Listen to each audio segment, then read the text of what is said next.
ખેડા જિલ્લાના નડિયાદ ખાતે dog lovers મીટઅપનું આયોજન કરવામાં આવ્યું હતું, જેમાં શ્વાન પાળતા લોકોને એકબીજા સાથે મુલાકાત કરીને શ્વાનના આરોગ્ય અંગે માહિતી પ્રાપ્ત કરી હતી.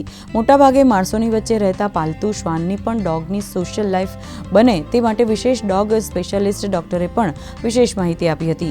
આ પ્રકારનો કાર્યક્રમ નડિયાદમાં પ્રથમવાર યોજાતા પેટ્સ લવર્સ તેમાં ઉત્સાહ સામેલ થયા. हम एक्चुअली डॉग्स के लिए एक्टिविटीज, गेम्स, वो सब है, गाइडेंस देंगे कि कैसे और अच्छे से हम उन्हें रख सकते हैं इस क्लाइमेट और इस वेदर के हिसाब से. एंड उनके लिए फूड है. इफ आप एक डॉग रखोगे अपने पास तो आप समझोगे कि आपका ज़्यादा बॉन्ड डॉग्स के साथ होता है. हमारे डॉग्स को भी हमारे जैसे एक सोशल लाइफ की ज़रूरत है, उनको दोस्ती करने की ज़रूरत है. अगर हम उनमें सोशल स्किल्स डालते हैं जैसे हम ह्यूमंस के सोशल स्किल्स होते हैं तो बहुत फ्रेंडली हो जाते हैं और हमारे सोसाइटी का पार्ट होते हैं, हमारे घर का पार्ट होते हैं.